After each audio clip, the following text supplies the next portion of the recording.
Hi all, ഈ വർഷത്തെ CUET 2025 ഏറ്റവും വലിയ അപ്ഡേറ്റ്സുകളിലൊന്ന് ഈ വർഷം കമ്പ്യൂട്ടർ ബേസ്ഡ് ടെസ്റ്റ് മാത്രമേ ഉള്ളൂ. ലാസ്റ്റ് ഇയറിൽ നമ്പർ ഓഫ് സ്റ്റുഡൻസ് കൂടുതലുള്ള സബ്ജക്ട്സുകൾക്ക് പെൻ പേപ്പർ മോഡും സ്റ്റുഡൻസ് കുറഞ്ഞ സബ്ജക്ട്സുകൾക്ക് കമ്പ്യൂട്ടർ ബേസ്ഡ് ടെസ്റ്റുമായിരുന്നു. പക്ഷേ ഈ വർഷം എല്ലാ സബ്ജക്ട്സുകളും കമ്പ്യൂട്ടർ ബേസ്ഡ് ടെസ്റ്റുകൾ മാത്രമായിരിക്കും. അടുത്തൊരു ചേഞ്ച് എന്ന് പറയുന്നത് എക്സാമിൻ്റെ ഡ്യൂറേഷനാണ്. ലാസ്റ്റ് ഇയറിൽ പ്രോബ്ലമാറ്റിക് പേപ്പേഴ്സിന് 60 മിനിറ്റ്സും തിയറി പേപ്പേഴ്സിന് 45 മിനിറ്റ്സും ആയിരുന്നു. പക്ഷേ ഈ വർഷം എല്ലാ സബ്ജക്ട്സുകൾക്കും നമുക്ക് 60 മിനിറ്റാണ് ഡ്യൂറേഷൻ വരുന്നത്. അടുത്തൊരു ചേഞ്ച് എന്ന് പറയുന്നത് നമുക്ക് സബ്ജക്ട് സെലക്ഷനാണ്.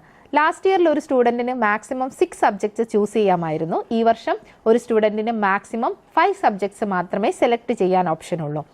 അതേപോലെ സബ്ജക്ട്സുകളുടെ എണ്ണം ഈ വർഷം കുറഞ്ഞിട്ടുണ്ട്. 63 സബ്ജക്ട്സ് എന്നുള്ളത് 37 ആയിട്ട് മാറിയിട്ടുണ്ട്.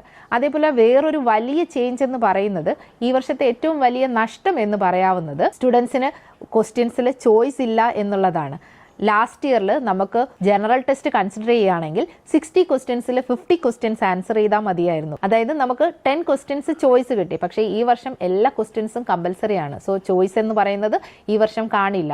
അതുകൊണ്ട് തന്നെ എക്സാമിൻ്റെ ടഫ്നെസ് ലെവൽ എന്ന് പറയുന്നത് കൂടിയിരിക്കുകയാണ്.